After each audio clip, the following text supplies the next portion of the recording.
നിങ്ങളുടെ സ്നേഹവും വാത്സല്യവും വൃത്തികെട്ട വാശി പുറത്ത് കിടന്ന് മുത്തശ്ശൻ അറിയില്ല, ഞാൻ ജീവിച്ചൊരു ജീവിതം വെറുത്തു പോയിട്ടുണ്ട്, ശപിച്ചിട്ടുണ്ട്. എന്റെ സമനില ഒന്ന് തെറ്റിക്കിട്ടുന്നത് കൃഷ്ണനോട് കർത്താവിനോട് നെഞ്ചുകൊണ്ട് പ്രാർത്ഥിച്ചിട്ടുണ്ട്. ഞാൻ അനുവിനെയും ബിരുവിനെയും ജീവനോട് കിട്ടാൻ വേണ്ടി മരുന്നിന് 10 വഴിപാടുകളോട് വെടിക്കെട്ടുകൾ നടത്തിയിട്ടുണ്ട്. അസുഖങ്ങൾ കാരണം രണ്ടിനെ സ്കൂളിൽ വിടാൻ പറ്റിയിട്ടില്ല.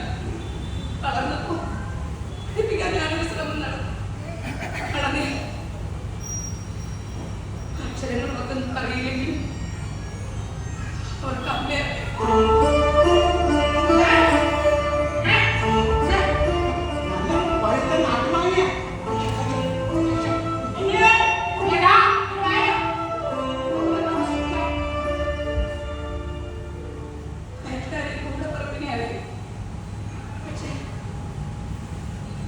അങ്ങനെ ആയിരുന്നില്ല. എനിക്ക് അങ്ങായിരുന്നു എന്റെ സ്വപ്നങ്ങൾ. എന്റെ സ്വപ്നങ്ങൾ എന്നെ തോൽപ്പിച്ച്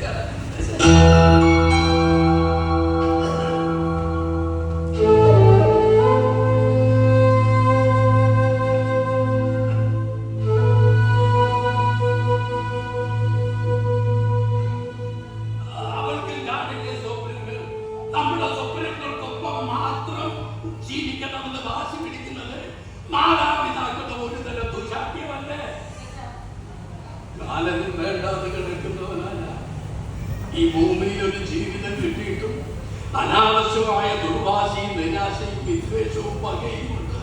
വിലപ്പെട്ട ജീവിതം നശിപ്പിച്ചതോർത്ത് സങ്കടപ്പെടുന്നവർ കാലനെ കാത്തു കിടക്കുമ്പോഴാണ് അറിയുന്നത് കൈവിട്ടു പോയ സമയം തിരിച്ചു കിട്ടില്ലെന്ന്. ജീവിതത്തെ വെറുക്കല്ലേ ഭാഗി.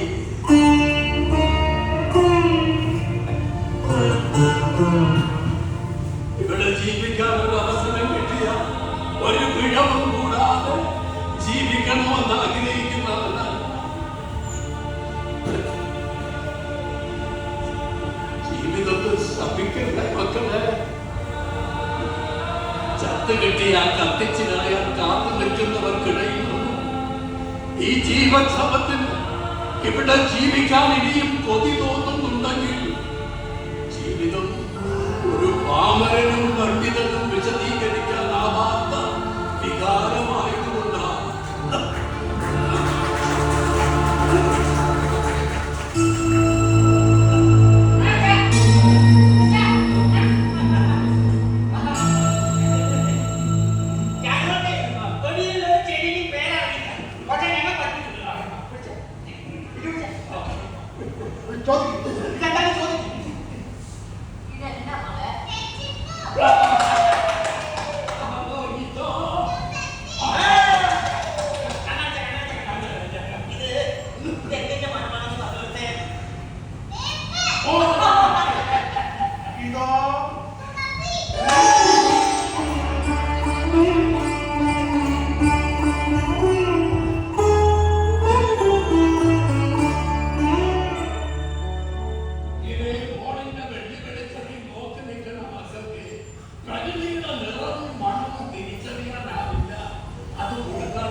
അതൊന്നും അച്ഛനും അമ്മയോടുള്ള സ്നേഹപ്രകടനമല്ല.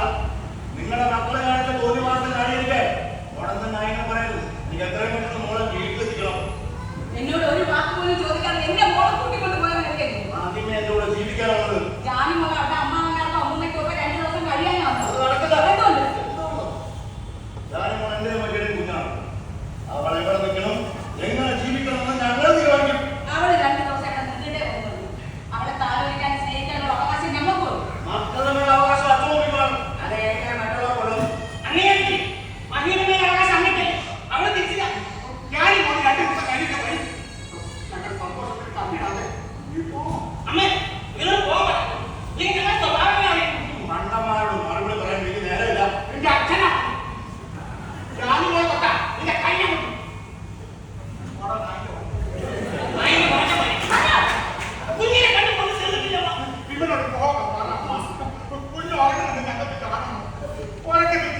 ഞാൻ പോലീസിനെ വിളിക്കാം.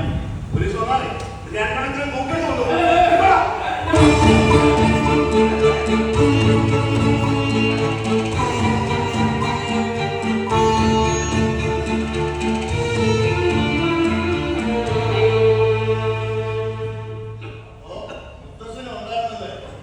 ഇങ്ങനെ ഒരാളാ വീട്ടിൽ നിന്ന് പുറത്തു പോയത് എവനറിഞ്ഞില്ല ഭാഗി. എന്തിനറിയണമല്ലേ? കൊല്ലാൻ പറ്റാത്തോണ്ട് തിന്നാൻ കൊടുത്തൊരു മൂല കിട്ടിരിക്കുമല്ലയോ ഈ പാഴ്വസ്തുവിന്.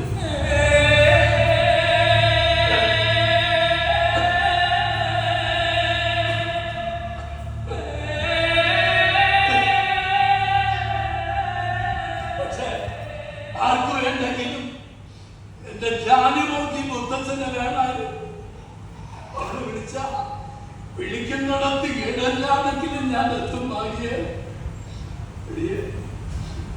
കുഞ്ഞിനെ കാണാനുള്ള കൊതികൊണ്ടാണ് എന്റെ കണ്ണടയാ.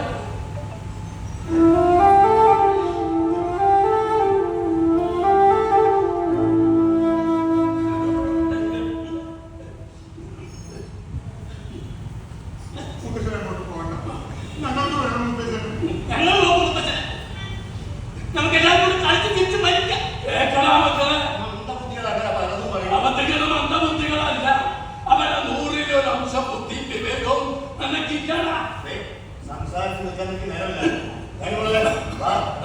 അവൾ